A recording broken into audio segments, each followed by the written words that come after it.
하나님 아버지 참으로 감사합니다. 하나님 오늘도 하루를 시작함에 앞서 하나님의 이름을 부르짖습니다. 그리고 하나님의 얼굴을 구합니다. 하나님 주의 백성에게 하나님의 음성을 들려주시고 또 하나님의 얼굴을 보여주사 오늘도 하나님 살아가며 여러 갈등이 있을 것입니다.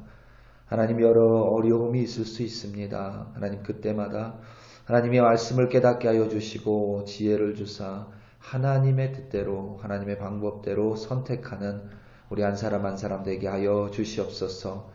감사드리며 예수님의 이름으로 기도드립니다. 아멘. 예레미야서 36장 20절부터 32절 말씀으로 주의 은혜를 또 주의 말씀을 함께 증거하기 원합니다. 우리 다 함께 보시겠습니다. 능력받는 새벽기도, 응답받는 새벽기도, 성령과 함께하는 새벽기도. 할렐루야. 아멘. 감사합니다. 우리가 성경을 하나님의 말씀이라고 하죠.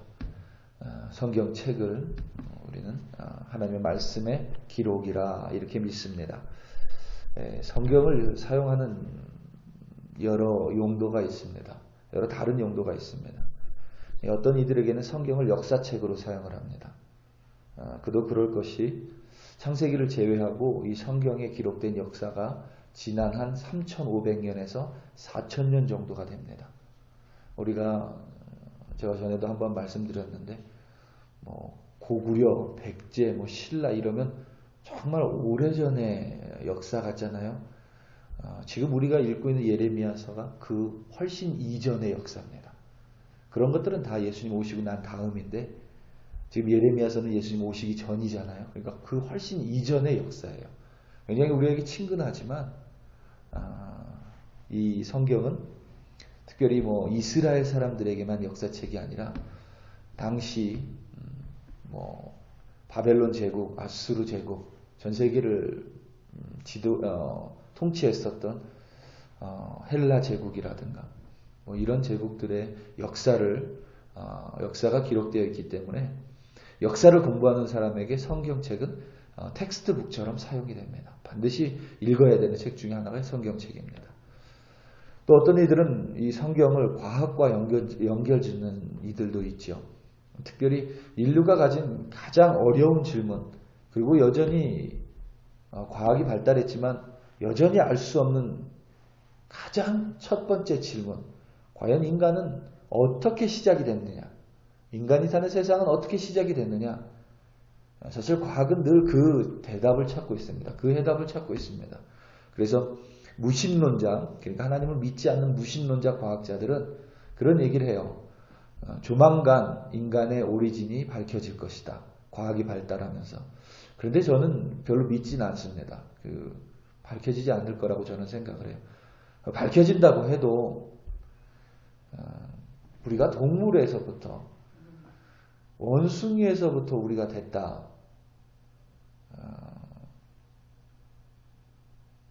별로 믿고 싶지 않을 것 같습니다. 저는 그래요. 하나님이 인간을 하나님의 이미지로 창조하셨다. 그냥 전 그게 더 좋습니다. 결국 원숭이로부터 우리가 왔다면 우리와 동물이 다를 게 전혀 없겠죠. 그런데 우리는 알잖아요. 굳이 성경 말씀이 아니라 하더라도 우리는 알잖아요. 우리는 동물과는 다른 존재라는 것을 우리는 알고 있죠. 그래서 성경을 과학적으로 보는 사람이 있어요. 특별히 창세기를 연구하는 사람들이 있습니다. 그래서 하나님 믿는 사람 중에서도 창세기를 가지고 여러 가지 이론들을 제시하고 있죠. 근데 말 그대로 그것은 전부 이론일 뿐입니다. 아무튼 성경책을 이렇게 과학과 연결해서 읽는 사람이 있습니다. 또 다른 이들은 성경을 사회학적으로 접하는 사람들이 있어요. 사람의 모습, 사람이 살아가는 모습, 사람의 특징, 그리고 사람의 심리 같은 것들을 찾아내려고 합니다. 유약한 인간이 신을 발명했다고 여기기도 하고, 그래서 성경 속에는 정말 많은 인물이 등장하는데 그 인물들을 보면서 이렇게 세상을 연구하죠. 사회를 연구하고 이렇게 묻기도 하고 사람들을 저렇게 묻기도 하고, 그리고 그 속에서 어떤 사람의 리더십을 찾아내기도 하고 뭐 이런 사회학적으로 성경을 읽는 사람들도 있습니다. 또 성경을 문학적으로 접근하는 사람들이 있어요. 사실 이것은 대단히 중요합니다. 설교를 전할 때도 이 성경의 장르, 그러니까 문학 장르가 무엇이냐에 따라서 설교 전달 방법이 바뀔 수 있다. 요즘에 이렇게 가르치는데 성경 속에서는 여러 장르의 문학이 포함이 되어 있습니다. 노래도 있지요, 시도 있지요. 그리고 뭐 기행문 형식도 있고, 뭐 설명문 형식도 있고, 편지 형식도 있고 이러다 보니 성경은 어떤 문학적인 교재로, 그래서 문학을 공부하시는 분들에게도 성경은 텍스트북입니다. 그들에게는. 특별히 영문학 공부하시는 분들은 죄송합니다. 영문학 공부하시는 분들도 영어 성경이 굉장히 중요해요. 왜냐하면 헬라어나 라틴어에서 영어로 성경을 번역할 때 킹 제임스 버전이라고 하죠. 그 왕이 언어학자들을 모은 거예요. 쉽게 이야기하면. 그리고 내노라 하는 영어학자들을 모아놓고 그러니까 언어학자들을 모아놓고 라틴어에서 영어 성경으로 번역했기 때문에 어떤 영어 성경에 나와 있는 문법이 아주 완벽하다는 이야기를 하죠. 그래서 또 영어 공부하는 사람들, 또 문법 공부하는 사람들, 그리고 문학을 공부하는 사람들에게 또 성경책은 그들에게 텍스트북으로 또 사용이 되기도 합니다. 또 이런 사람들도 있어요. 제가 가끔 우스갯소리로 얘기하지만 성경을 베개로 사용하는 사람도 있습니다. 베개로. 뭐 잠이 잘 온다고 해요. 베개로 사용하는 분들도 있습니다. 아무튼 이 모든 용도가 틀린 것은 아니죠. 그렇게 사용할 수 있습니다. 여러분들도 한번 집에서 이렇게 주무실 때 성경을 한번 베고 주무셔 보세요. 뭐 편할 수도 있을 것 같습니다. 틀린 것은 아니지만 그렇게 사용할 수 있지만 정확한 용도는 아닌 것이죠. 우리가 의자에 가끔 음식을 놓고 먹을 수 있습니다. 하지만 그것은 어디까지나 임시적이고 일시적인 용도일 뿐이죠. 의자는 음식을 놓기 위해 최적화되어 있지 않습니다. 그래서 잘못 놓으면 그릇이 넘어지기도 하죠. 의자의 최적 용도는 사람이 앉는 것입니다. 사람이 앉기에 가장 최적화로 만드는 것. 그래서 여러분 의자 중에 가장 좋은 것, 가장 최고급 의자, 가장 비싼 의자는 뭐겠어요?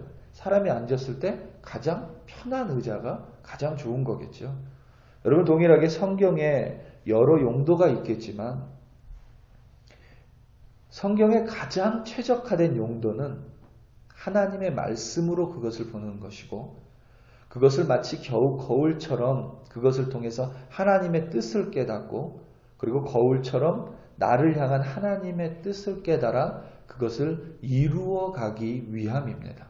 그게 성경의 용도예요. 최적화된 용도입니다. 성경을 거울 삼아 나의 모습을 깨닫고 그리고 그 모습 속에서 하나님 보시기에 정직하지 않은 모습을 회개하고 다시 하나님의 뜻을 헤아려 그 뜻을 행하는 것. 문제는 여러분 우리가 죄인이기 때문에 성경에 나오는 하나님의 뜻이 종종 우리의 귀에 거슬릴 때가 많이 있다는 것입니다. 사실 이게 맞는 말이에요. 우리가 성경을 읽으면 읽을수록 정말 하나님 말씀 참 너무 좋고 감사하고 위로도 되지만 사실 우리가 성경을 읽으면 읽을수록 우리의 민낯이 더 많이 보여지죠.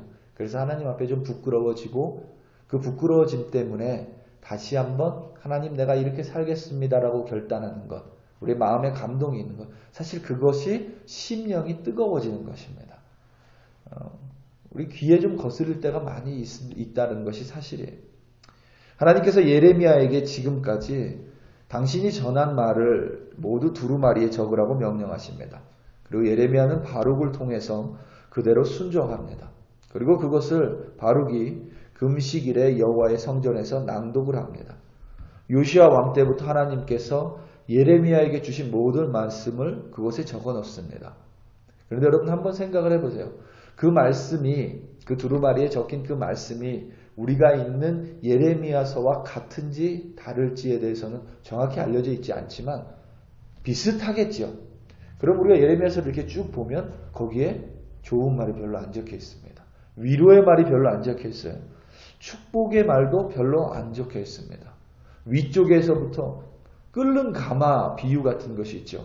위쪽에서부터 윗면이 북쪽에서부터 기울어져 있는 끓는 가마와 같다. 이게 뭐냐면 북쪽에서 사람들이 공격 이방인들이 쳐들어온다는 거예요.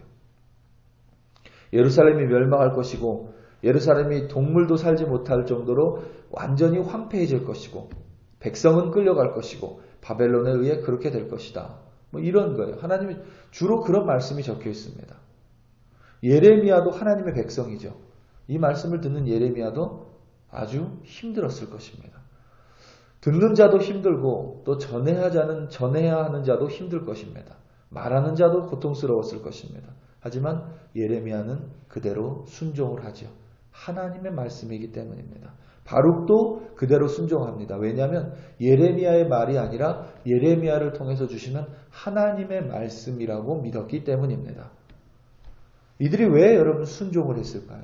너무 고통스럽겠죠. 너무 힘들겠죠. 하나님이 말씀 주셨는데 이거 내가 어떻게 선포해야 되나? 어렵겠죠. 고민이 될 것입니다. 그럼에도 불구하고 이들이 순종한 이유는 단 하나죠. 힘들고 고통스럽고 어렵지만 그것을 그대로 순종해야 이스라엘 백성이 살 수 있다는 그 사실을 분명하게 보고 깨닫고 있었기 때문입니다. 그것 말고는 이스라엘이 살 길이 없습니다.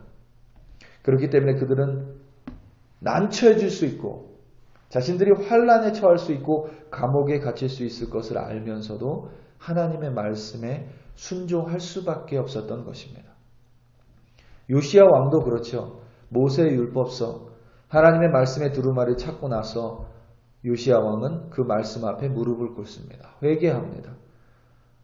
애굽이나 바벨론이냐 아수르냐라는 인간의 방법이 아니라 하나님의 말씀 그대로 순종을 합니다. 그 결과로 요시야 왕 때의 백성은 살 수 있었습니다. 동일한 하나님의 말씀입니다. 그런데 여호야김 왕은 그 말씀에 순종하지 않습니다. 오늘 말씀 22절과 23절입니다. 그때는 아홉째 달이라 왕이 겨울 궁전에 앉았고 그 앞에 불피운 화로가 있더라. 여후디가 서너 쪽을 낭독하면 왕이 칼로 그것을 연하여 베어 화롯불에 던져서 두루마리를 모두 태웠더라. 아멘. 여호야김만 그런 게 아니죠. 듣고 있는 계속 이어지는 말씀에 보면 듣고 있는 왕의 신하들도 옷을 찢거나 회개하지 않습니다. 그 말씀에 순종하지 않는 거예요. 여호야김이 여후디를 보내서 엘리사마 방에 있는 하나님의 말씀이 적힌 두루마리를 가져오라고 시킵니다. 그리고 여후디가 그것을 왕의 앞에서 낭독하면 왕이 한 페이지가 끝나면 칼로 그것을 자르는 거예요. 그것을 베어서 화롯불에 던져버립니다. 당신은 종이가 아니에요. 이 가죽, 이 표피로 되어 있습니다. 기름이에요. 이게 얼마나 잘 타겠어요. 화롯불에 집어던지면. 종이도 잘 타죠. 여호야김은 지금 하나님의 말씀을 말라 비틀어진 장작과 같이 불을 피우는 용도로 사용을 합니다. 여러분 그것도 나쁜 용도는 아니에요. 불이 잘 일어나잖아요. 한겨울에 여호야김 왕을 따뜻하게 해주잖아요. 거기 있는 사람을 따뜻하게 해주잖아요. 나쁘지는 않습니다. 하지만 그것은 올바른 용도가 아닙니다. 하나님께서는 여호야김 왕이 그 말씀을 듣고 그 앞에 옷을 찢고 베옷을 입고 무릎 꿇고 회개하며 하나님 내가 죄인이오니 내 백성을 살려주시옵소서라는 회개 기도를 듣기 원하시는 것입니다. 우리 사랑하는 성도 여러분, 하나님의 말씀은 한때 우리를 따뜻하게 하기 위한 그런 말씀이 아닙니다. 하나님의 말씀은 한때 우리에게 위로를 주는 그런 용도가 아닙니다. 하나님의 말씀은 그것을 받아들이는 사람으로 하여금 하나님 앞으로 오게 하고 그것을 듣는 사람으로 하여금 자신을 돌아보게 하고 그것을 마음에 심는 사람으로 하여금 하나님 앞에 회개하여 그리하여 다시 한번 하나님 앞에 결단하고 그것을 하나님의 말씀, 하나님의 뜻대로 행하겠다고 결단하게 하기 위함입니다. 그 말씀이 오늘도 여러분 가운데 있습니다. 때로는 그 말씀이 어렵습니다. 듣는 것도 어렵습니다. 읽는 것도 어렵습니다. 행하는 것은 더더욱 어려울 수 있습니다. 그럼에도 불구하고 오늘도 말씀대로 행하겠다고 결단하고 갈등의 순간에 내 욕심보다는 하나님의 말씀을 선택한다면 하나님께서는 반드시 우리를 통하여 하나님의 뜻을 이루실 줄로 믿습니다. 하나님의 뜻에 앞서서 바로 그 길이 내가 사는 길인 줄로 확신합니다. 오늘도 말씀 붙들고 승리하시는 여러분 한 사람 한 사람 되시기를 예수님의 이름으로 축원합니다. 우리 다 함께 기도하시겠습니다. 우리 시간 특별히 함께 기도하기 원합니다. 금요 기도회를 위해 기도하고 또 주일 예배를 위해 함께 기도합니다. 특별히 이 시간 회복의 시간이고 이 시기가 회개의 시간이고 이 시기가 기도해야 될 시기입니다. 함께하지 못하는 마음은 충분히 이해합니다. 하지만 그들이 기도의 끈을 놓지 않게 해달라고, 우리 교회가 기도의 끈을 놓지 않는 교회 되게 해달라고, 이 자리에 있는 모든 이들이, 함께하는 모든 이들이 하나님의 뜻을 그의 마음에 받아들이고 그대로 순종하겠다고 결단하는 시간 되게 해달라고, 우리 이 시간 다 함께 주여 한번 부르시고 금요 기도회와 주일 예배를 위하여 다 같이 한 목소리로 기도합니다. 주여, 할렐루야, 할렐루야, 할렐루야. 하나님의 이름을 찬양합니다. 하나님의 이름을 높입니다. 아버지 하나님, 오늘에서 금요 기도회를 주의 손에 올려드리며 하나님 주일 예배를 주의 손에 올려드립니다. 하나님, 우리가 모여서 그저 우리끼리 즐거운 예배가 아니라 하나님이 주인이신 예배되게 하시고 하나님을 바라보는 예배되게 하시고 흐트러졌던 우리의 마음을 주님께 맞추는 예배되게 하시고 하나님의 말씀을 나의 저격대로 사용했던 마음을 회개하는 예배되게 하시고 하나님의 말씀을 받아들이고 그 말씀을 보며 나를 헤아리고 그리하여 하나님 앞에 무릎 꿇고 회개의 기도드리며 회복되는 하나님 금요 기도에 주일 예배되게 하여 주시옵소서. 함께하지 못하는 이들 기억하여 주시옵소서. 마음에 두려움이 있는 줄 압니다. 하나님 그 마음에 염려가 있는 줄 압니다. 하나님 그 마음 두려움 하나님께서 주신 것이 아니오니 하나님께서 모두 없애주시고 하나님 어디에 있든지 기도의 끈 놓치지 않도록 하나님께서 그의 마음을 붙들어 주시옵소서. 특별히 함께 모여 기도할 때에 주의 능력을 보기 원합니다. 하나님 내 마음을 주님께 드리오니 그 마음 가운데 주님이 가득 채워지는 예배되기를 원합니다. 그리하여 주님 우리 심령이 뜨거워져 다시 한번 하나님 앞에 무릎 꿇고 새로운 마음으로 결단하며 하나님의 뜻대로 하나님의 말씀대로 성령이 이끄시는 대로 하나님 그렇게 주님과 동행하겠노라고 결단하는 금요 기도회 또 주일 예배되게 하여 주시옵소서. 할렐루야, 할렐루야. 아버지 하나님 참으로 감사드립니다. 주여 감사합니다.